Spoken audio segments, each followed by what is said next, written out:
नमस्कार प्यारे विद्यार्थियों, मैं कमल किशोर पीपलवाल। हाल ही में भारत सरकार ने भारत रत्न पुरस्कारों की घोषणा की है। जैसा कि हम जानते हैं कि भारत रत्न सम्मान भारत का सबसे बड़ा सिविलियन सम्मान है और इस श्रृंखला में सबसे पहला सम्मान देने की घोषणा 24 जनवरी 2024 को की गई थी जननायक कर्पूरी ठाकुर को। जननायक कर्पूरी ठाकुर की 24 जनवरी को 100वीं बर्थ एनिवर्सरी थी, यानी जन्मदिन था, 100वां जन्मदिन। कर्पूरी ठाकुर बिहार के 2 बार पूर्व मुख्यमंत्री रहे, 1 बार उप मुख्यमंत्री भी रहे और बिहार के शिक्षा मंत्री भी रहे। उन्होंने बिहार में पिछड़े वर्ग और अति पिछड़े वर्ग को आरक्षण देने के लिए विशेष प्रयास किए और बिहार की ग्रास रूट लेवल की पॉलिटिक्स को उन्होंने काफी लंबे अरसे तक प्रभावित किया था।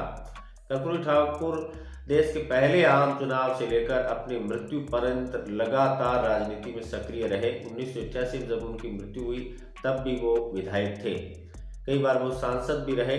कर्पूरी ठाकुर को सम्मान देकर, ये भारत रत्न पुरस्कार देकर ऐसा माना जा रहा है कि बिहार की राजनीति में बहुत सारे ऐसे लोग जो इस पुरस्कार की मांग कर रहे थे, उनको संतुष्ट करने का प्रयास किया गया है। दूसरा जो सम्मान देने की घोषणा की गई है वो है लालकृष्ण आडवाणी, जिन्होंने भारतीय जनता पार्टी के हिंदुत्व और रथ यात्रा जैसे कामों के जरिए ग्रास रूट लेवल पर पहुंचाने का काम किया। भारत के पूर्व उप प्रधानमंत्री रहे 2002 से 2004 के बीच। इसके अलावा गृह मंत्री भी वो भारत के रहे। लेकिन सबसे ज्यादा चर्चा लालकृष्ण आडवाणी की रही 25 सितंबर 1990 को गुजरात के सोमनाथ से लेकर 25 अक्टूबर 1990 अयोध्या तक उनकी पहुंचने वाली राम रथ यात्रा की रही। राम रथ यात्रा से पूरे देश में एक वर्ग ऐसा कहता रहा है कि सांप्रदायिक तनाव की स्थिति उन्होंने पैदा की, लेकिन बहुत से लोगों का ऐसा भी मानना है कि भारतीय जनता पार्टी की जो विचारधारा दीनदयाल उपाध्याय ने प्रारंभ की थी, जिस विचारधारा की नींव रखी थी, उसको जमीन पर उतारने का काम लालकृष्ण आडवाणी ने किया था। लालकृष्ण आडवाणी ने एक किताब लिखी जिसका नाम था माई जर्नी माई कंट्री। उसमें अपने जीवन के अनुभवों को उन्होंने साझा किया। 2009 में भारतीय जनता पार्टी ने उनको प्रधानमंत्री पद का कैंडिडेट घोषित किया, लेकिन उस वर्ष भारतीय जनता पार्टी सफलता प्राप्त नहीं कर पाई थी। इससे पहले 2015 में उनको पद्म विभूषण अवार्ड भी दिया जा चुका था। तीसरे व्यक्ति इस श्रृंखला में आते हैं भारत रत्न पुरस्कार जिनको घोषित किया गया है चौधरी चरण सिंह।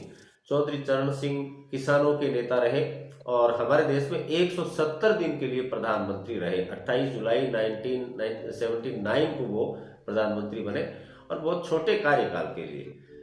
गुलजारीलाल नंदा, चौधरी चरण सिंह ये बहुत शॉर्ट टर्म के लिए प्रधानमंत्री रहे, लेकिन प्रधानमंत्री के अलावा उन्होंने देश की गृह मंत्री का पदभार भी संभाला था और उत्तर प्रदेश के वो मुख्यमंत्री भी रहे थे। चौधरी चरण सिंह जो बागपत और उसके आसपास का जो पश्चिमी उत्तर प्रदेश का इलाका है, उसकी राजनीति को लंबे अरसे तक प्रभावित करते रहे।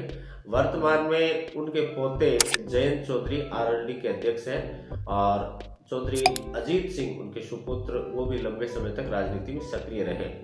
चौधरी चरण सिंह के बाद चौथा जो पुरस्कार घोषित किया गया है, वो पुरस्कार घोषित किया गया है आंध्र प्रदेश से आने वाले एक ऐसे राजनीतिज्ञ को जो कांग्रेस से जुड़े रहे और 1991 से 1996 के बीच 1791 दिनों के लिए भारत के प्रधानमंत्री रहे, पीवी नरसिम्हा राव।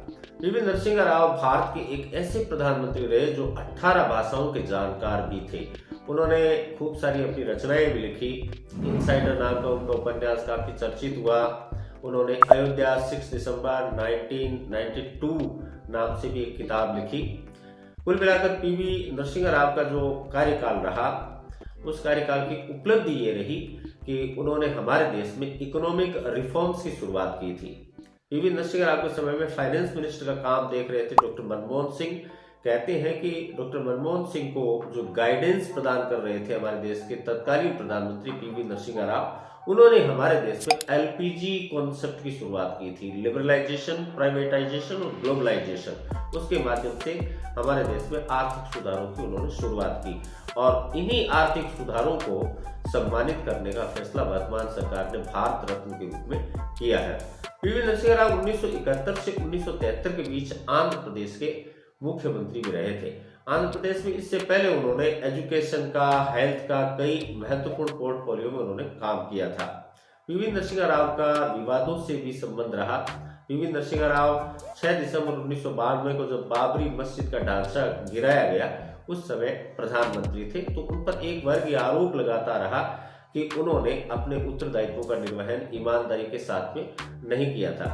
पीवी नरसिंह राव का नाम एक बार झारखंड मुक्ति मोर्चा के सांसदों को खरीदने के मामले में, रिश्वत के मामले में भी आया था। रनिंग प्रधानमंत्री रहते इस तरह के आरोप पीवी नरसिंह राव को झेलने पड़े थे।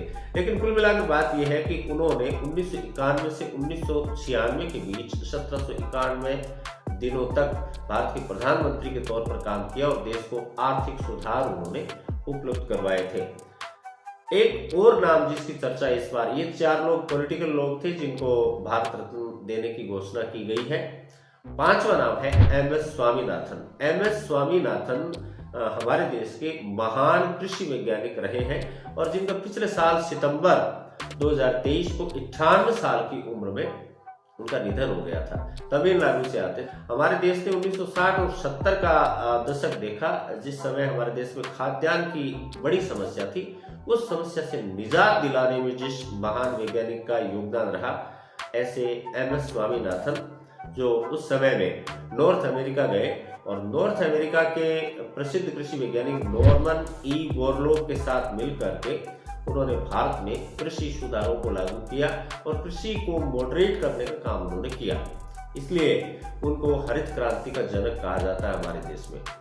उन्होंने धान और गेहूं की फसल की पैदावार को बढ़ाने के लिए काम किया और हम सब जानते हैं कि 80 के दशक तक आते आते भारत में खाद्यान्न समस्या से निजात मिली और आज भारत खाद्यान्न के मामले में आत्मनिर्भर बन गया है। इस साल के भारत रत्न पुरस्कारों की खासियत यह भी है कि इस वर्ष 5 लोगों को भारत रत्न पुरस्कार दिए जाने की घोषणा की गई है, जबकि इससे पहले के वर्षों में लगभग 3 लोगों को भारत रत्न दिया जाता रहा है। सिर्फ 1999 का साल ऐसा साल था, ऐसा वर्ष था जिसमें 4 लोगों को भारत रत्न दिया गया था। लेकिन इससे पूर्व के वर्षों में 3 लोगों को ही भारत रत्न दिया जाता रहा है। ये भी जरूरी नहीं कि भारत रत्न प्रति वर्ष दिया जाए। जैसे 2019 के बाद 20, 21, 22 और 23 में ये पुरस्कार घोषित नहीं किया गया था। बात करें इस पुरस्कार के शुरुआत की, तो 1954 में इस पुरस्कार को शुरू किया गया था। सबसे पहले 3 लोगों को हमारे देश में ये पुरस्कार प्रदान किया गया। देश के वैज्ञानिक सीवी रमन और सर्वपल्ली राधाकृष्णन और इनके अलावा इनके साथ साथ थे सी राजगोपालाचारी, उनको भी ये पुरस्कार प्रदान किया गया था। देश के अलावा ये जरूरी नहीं कि ये देश के नागरिकों को ही मिले, देश के अलावा कुछ विदेशी लोगों को भी ये पुरस्कार दिया गया है। खान अब्दुल गफ्फार खान को, इसके अलावा नेल्सन मंडेला जो दक्षिण अफ्रीका के थे, उनको भी ये पुरस्कार प्रदान किया गया है। मदर टेरेसा जो बाद में भारतीय नागरिक हो गई थी, उनको भी ये पुरस्कार प्रदान किया गया। इस पुरस्कार के साथ कुछ विवाद भी जुड़े रहे हैं। कहते हैं कि जवाहरलाल नेहरू और इंदिरा गांधी दोनों प्रधानमंत्री रहते हुए उन्होंने अपने आप को ही पुरस्कार दे दिया था, क्योंकि ये पुरस्कार, इस पुरस्कार की जो रिकमेंडेशन होती है वो कैबिनेट और प्रधानमंत्री राष्ट्रपति को करते हैं और बाद में राष्ट्रपति इसको नोटिफाई करते हैं। तो 2 बार प्रधानमंत्री खुद को ये पुरस्कार दे चुके हैं। इस तरह से इन पुरस्कारों के साथ एक विवाद का नाता भी रहा है। अब तक इन 5 लोगों के अलावा बात करें तो 48 लोगों को ये पुरस्कार दिया जा चुका है और इस पुरस्कार में कोई मॉनेटरी चीजें नहीं दी जाती, पैसा नहीं दिया जाता। इस पुरस्कार में एक पीपल का जो पत्ता बना हुआ होता है तांबे और प्लेटिनम के साथ, उस पीपल के पत्ते पर सूर्य और भारत रत्न देवनागरी लिपि में लिखा रहता है। इसके दूसरे साइड की बात करें तो उसमें मुंडकोपनिषद से लिया गया वाक्य सत्यमेव जयते लिखा होता है। भारत सरकार की टकसाल कलकत्ता में ये बनाया जाता है, जिसमें लगभग 2014 के वर्ष से बात करें तो 2,57,000 के आसपास खर्चा आता है और एक प्रमाण पत्र प्रदान किया जाता है। प्रोटोकॉल के हिसाब से 7A नंबर पर स्थान दिया जाता है जो भारत रत्न अवार्डी लोग हैं उनको, और इनका बड़ा देश में सम्मान रहता है। इस साल इन 5 लोगों को जो पुरस्कार दिया गया है, जिसमें 4 राजनीतिक कैटेगरी के लोग हैं और 1 कृषि वैज्ञानिक है। तो मैं बहुत बहुत बधाई देता हूं देशवासियों को, जो कि अलग अलग क्षेत्रों में काम करने वाले लोगों के ये पुरस्कार।